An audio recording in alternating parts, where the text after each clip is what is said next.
My brother, always great to see you. I know you've been busy because on my phone, you can't really see it Yeah, yeah. because of the light, It's but the morning. there you are. And it looks like you were doing a morning show. Yeah, And I yeah, think it's Global's morning show. Am I yeah. correct The on more that? absolutely correct. Yeah, I just came back from there, so Busy, busy day. And one of the big reasons why is because we're going to be talking about a new album. But before we get into that, man, I just want to know how you've been keeping. been good, man. Been busy, just going through music and my family life, but it's been good, yo. You know, I was did you just do a concert or do you have a show that's coming up? I was trying to look that up. I did one Uh, like last year at the TD Music Hall, right? right. That's last year, but I have not a personal concert. No, not since the year No, started. but but I thought I saw something where you were going to be with somebody or it Oh, was there. coming up, it's Yeah.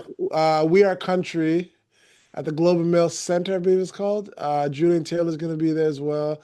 Just a bunch of like black artists playing their original songs and doing a country cover song as well, right?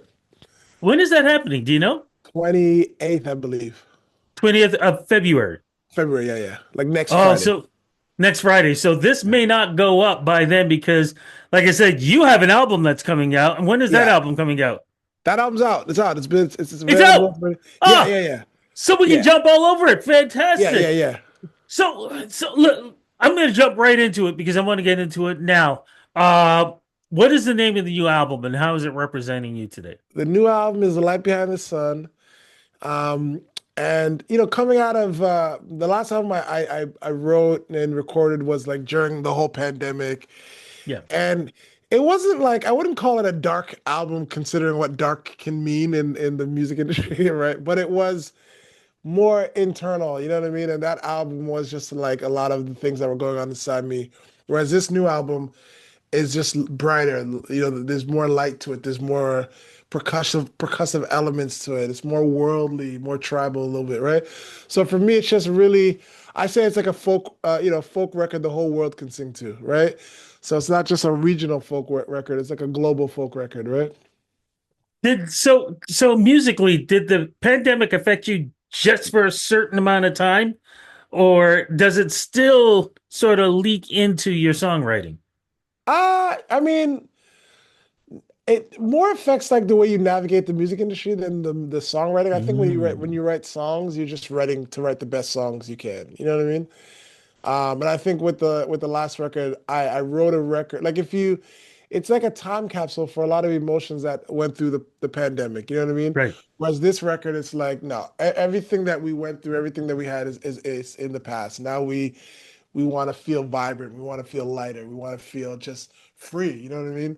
Um, and yeah, so this one is just about it's just celebrating who you are, celebrating, like on this record there's some heavier stuff, and I'm dealing with a lot of the same themes. I always kind of touch on the heart, touch on relationship without being too on the nose about love or anything like that. I'm very more so about the healing of the heart. You know what I mean? So this record is just it's just kind of like taking all the stuff that was inside of you and just externalizing it and making it more celebratory, right? Would you first, do you feel like this is the right record for right now? And would you have written it the way you have if you had written it now with the way the world is? Because it sounds like this songwriting is sort of like between the pandemic and what is happening today. Well, I mean, no, I think it's the perfect record for now because when I say celebratory, I don't mean a party. I mean Yeah. you're not accepting defeat. You know what I mean? So there's songs on this record like Humankind, and someone just said to me like a couple days ago, like this is the perfect song for this time, the perfect song to release at this time. And that song is about, just what's going on in the world, really, right? But it's coming from a human perspective, right? Then you have songs like Black Monday, which sonically it's big, sonically it's celebratory, but the first lyric is "Darling, lay all your worries down," right? So I always am touching on depth. You know what I mean? I'm always trying to touch the heart. But I guess I should have maybe clarified that sonically it's a little more celebratory. Sonically it's a little more global, right? But I think the global sound is so important right now because it's like in some ways we are becoming closer, but in other ways we're becoming more far apart. You know what I mean? And I think like the the world, how do I say this? Like we don't want to be, humankind, the song I wrote used to be called Tribes. When I first wrote it was called Tribes.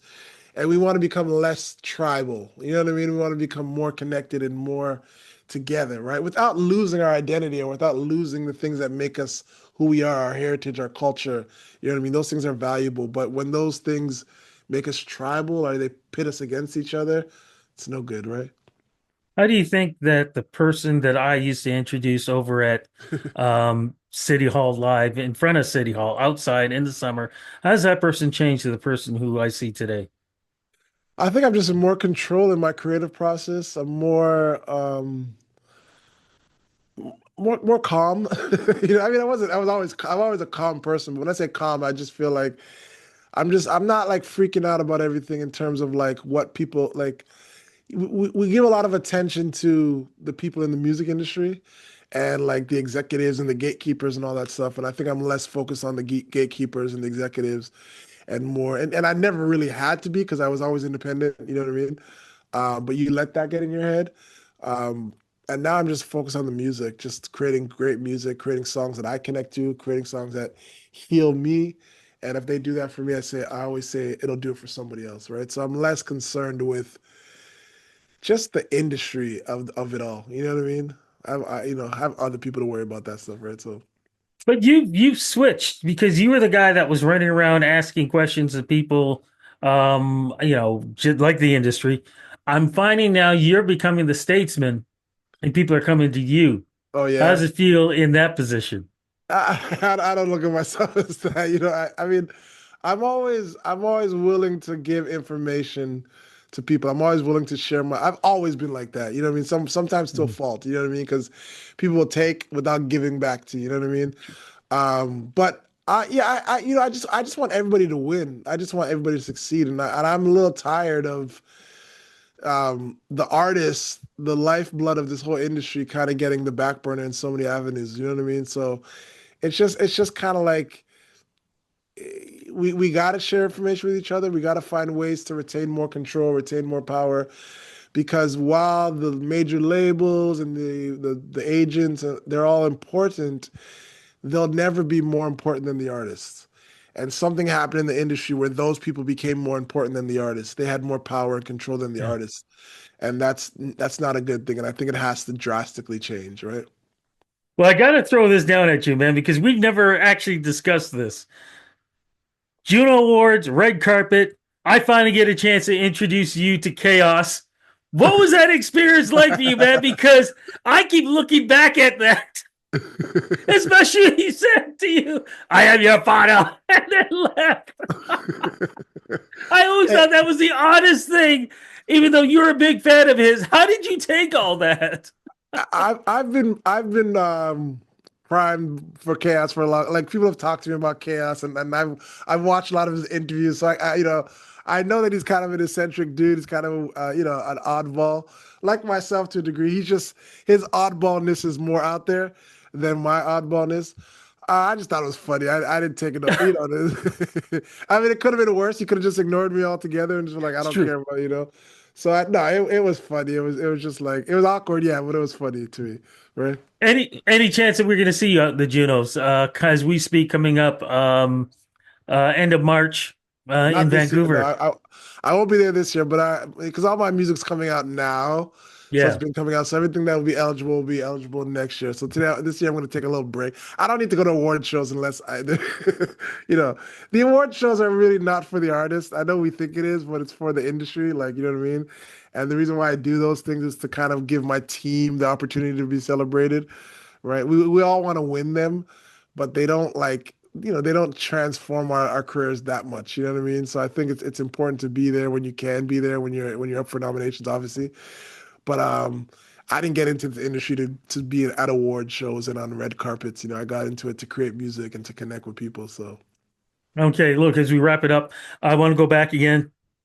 The show that's coming up with Julian Taylor, who yeah, is again nominated this yeah, year. yeah, yeah. Talk a little bit more about that show again, please. So it's called We Are Country, and I think the idea is, to kind of let the world know that like I think off the heels of the Beyonce record, and they put this together. And like I never really consider myself country, obviously, but I understand that like I connect to that. I've done a lot of stuff in Nashville, like not for a while it was like my second musical home. But they want us all to do a country cover song and some of our original songs and do it in a writer's round kind of way. So, I think it's just about letting the world know that we are part of these communities as well, that we exist in these communities and that we can sing these songs too. Like it's not foreign and it's not awkward, right? So And when is it happening and where? 28th at the Globe and Mail Center. I believe it's the Globe and Mail Center. Don't quote me on that, but I believe it is. On the 28th. Yeah, yeah. So I think tickets Okay. are available now. So All right, we'll double back and check on that just to make sure. My brother, look, congratulations with the new album. yeah, Congratulations with the success. I'm so glad we met when we met, and I yeah, just yeah, yeah. love following your career and seeing where it's going and everything else. Cross fingers. Next year, wherever they decide the Junos are going to be, we're going to have a I chance think to it's in detail again. Hamilton next year. Thank goodness. Yo, you like Oh that? my gosh. A lot of people are not I happy with that. I am because it's Yeah, an easy drive back yeah, home, back and forth. I don't have to book a hotel or a flight. yeah, Oh yeah. man, that's gonna be so good. I'm very close to it, so I can't complain either. Yeah, no complaints here, brother. Thank you so much. You take I care and appreciate it, big brother. love as always. And say hello to actually, as we speak, I'm gonna be interviewing Julian right after you. So Oh, seriously? Oh, yeah, uh yeah. yeah, Awesome. I'll tell him you said hello. Yeah, absolutely. Tell him. And Sam says hi too as well. Fantastic. Thanks, man. All right, brother. Appreciate it.